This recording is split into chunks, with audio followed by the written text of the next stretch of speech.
برادران ملت اسلامیہ السلام علیکم ورحمۃ اللہ تعالی وبرکاتہ۔ حاضر ہم اپنے ایک نئے ویڈیو کے ساتھ۔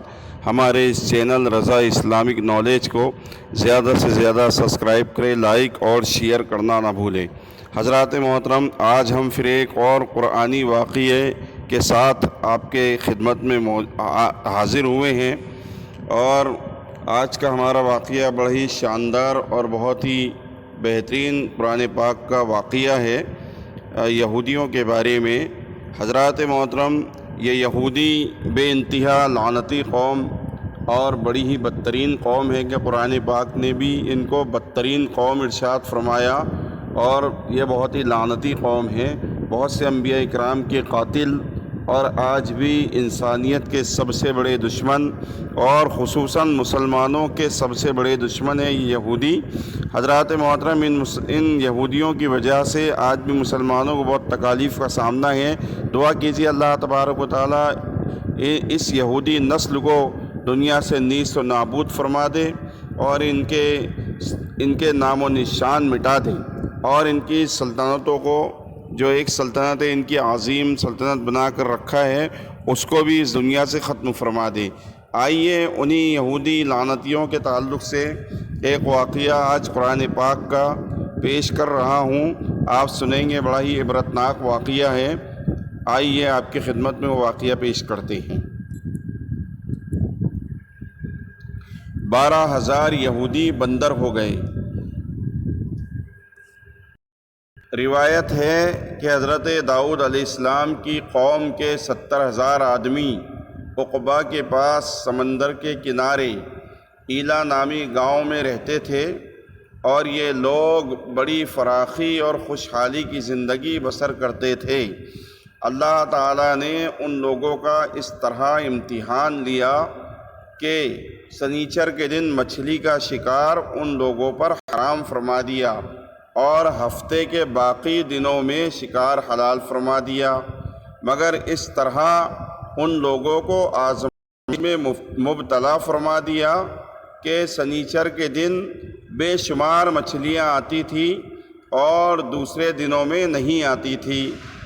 تو شیطان نے ان لوگوں کو یہ حیلہ بتا دیا کہ سمندر سے کچھ نالیاں نکال کر خشکی میں، یعنی سوکھی جگہ میں چند حوض بنا لو، اور جب سنیچر کے دن ان نالیوں کے ذریعے مچھلیاں حوض میں آ جائیں تو نالیوں کا منہ بند کر دو، اور اس بلکہ دوسرے دن آسانی کے ساتھ ان مچھلیوں کو پکڑ لو۔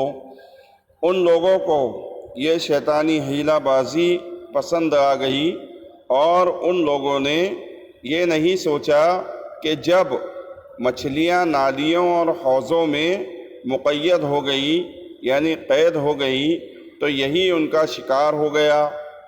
تو سنیچر ہی کے دن شکار کرنا پایا گیا جو ان کے لیے حرام تھا۔ اس موقع پر ان یہودیوں کے 3 گروہ ہو گئے، یعنی 3 جماعتیں الگ الگ بٹ گئی۔ پہلی جماعت، پہلا گروہ، کچھ لوگ ایسے تھے جو شکار کے اس شیطانی ہیلے سے منع کرتے رہے، اور ناراض و بیزار ہو کر شکار کرنے سے باز رہے، یعنی شکار نہ کیا۔ دوسرا گروہ اور کچھ لوگ اس کام کو دل سے برا جان کر خاموش رہے، دوسروں کو منع نہ کرتے تھے، بلکہ منع کرنے والوں سے یہ کہتے تھے کہ تم لوگ ایسی قوم کو کیوں جنہیں اللہ تعالیٰ ہلاک کرنے والا یا سخت سزا دینے والا ہے۔ تیسرا گروہ سرکش و نافرمان لوگ تھے جنہوں نے حکم خداوندی کی اعلانی مخالفت کی، اور شیطان کی حیلہ بازی کو مان کر سنیچر کے دن شکار کر لیا، اور ان مچھلیوں کو کھایا اور بیچا بھی۔ جب نافرمانوں نے منع کرنے کے باوجود شکار کر لیا تو منع کرنے والی جماعت نے کہا کہ اب ہم ان معصیت کاروں سے، معصیت کہتے ہیں گناہ گار، ان گناہ گاروں سے کوئی میل ملاپ نہ رکھیں گے۔ چنانچہ ان لوگوں نے گاؤں کو تقسیم کر کے درمیان میں ایک دیوار بنا دی، اور آمد و رفت کا یعنی آنے جانے کا ایک الگ دروازہ بھی بنا لیا۔ حضرت داؤد علیہ السلام نے غضبناک ہو کر شکار کرنے والوں پر لعنت فرما دی۔ اس کا اثر یہ ہوا کہ ایک دن خطا کاروں میں سے کوئی باہر نہیں نکلا تو انہیں دیکھنے کے لیے کچھ لوگ دیوار پر چڑھ گئے تو کیا دیکھا کہ وہ سب بندروں کی صورت میں مسخ ہو گئے ہیں، یعنی ان کے چہرے بدل کر وہ پورے کی پورے بندر بن گئے۔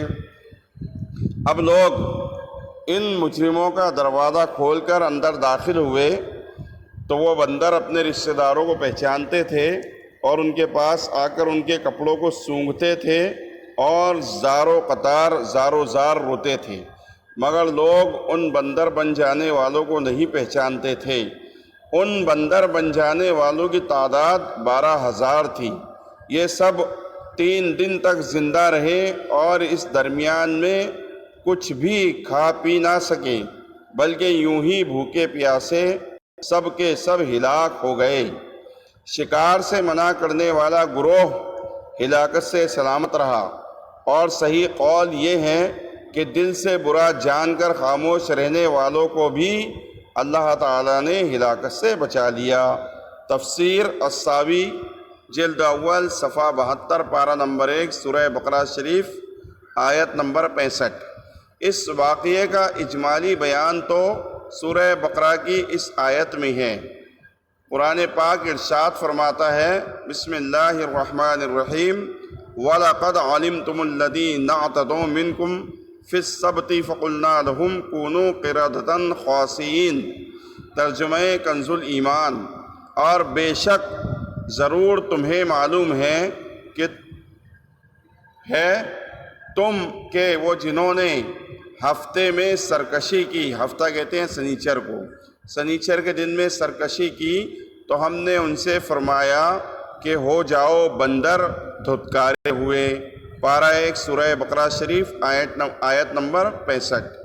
اور مفصل واقعہ سورہ اعراف میں ہے، جس کا ترجمہ یہ ہے، اور ان سے اس بستی کا کنارے تھی کے کنارے تھی جب وہ ہفتے کے بارے میں حد سے بڑھتے، یعنی سنیچر کے دن جب ان کو منع کیا اس کے بعد وہ اپنی حد سے بڑھتے، جب ہفتے کے دن ان کی مچھلیاں پانی پر تیرتی ان کے سامنے آتی اور جو دن ہفتے کا نہ ہوتا نہ آتی، اس طرح ہم انہیں آزماتے تھے ان کی بے حکمی کے سبب۔ اور جب ان میں سے ایک گروہ نے کہا، کیوں نصیحت کرتے ہو ان لوگوں کو جنہیں اللہ ہلاک کرنے والا ہے، عذاب دینے والا؟ بولے تم رب کے حضور معذرت ہو اور شاید انہیں ڈر ہو۔ بولے تمہارے رب کے حضور معذرت کو اور شاید انہیں ڈر ہو۔ پھر جب وہ بھلا بیٹھے جو نصیحت انہیں ہوئی تھی، ہم نے بچا لیے وہ جو برائی سے منع کرتے تھے، اور ظالموں کو برے عذاب میں پکڑا، بدلہ ان کی نافرمانی کا۔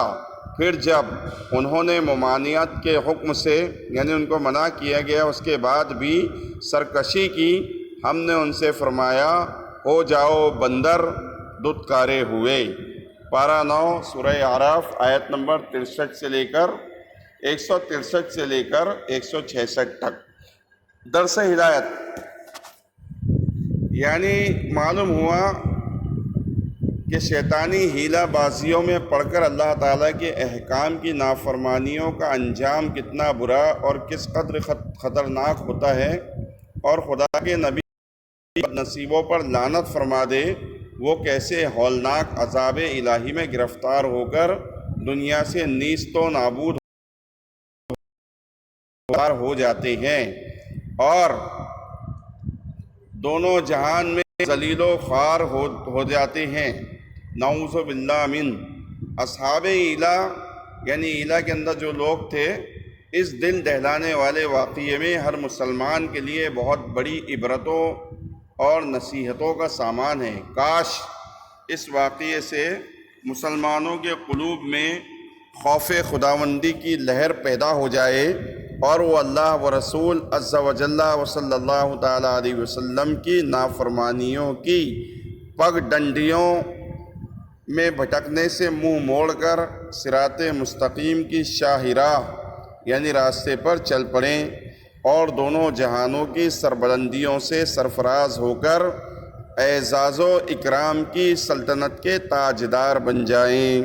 اللہ پاک ہم کو اس کے اور اس کے رسول کے فرمان پر عمل کرنے کی توفیق عطا فرمائے۔ وما علینا الا البلاغ۔ اللہ تبارک و تعالی ہم سب کو اس کے پیارے رسول کی اطاعت کرنے کی توفیق عطا فرمائے۔ السلام علیکم ورحمۃ اللہ وبرکاتہ۔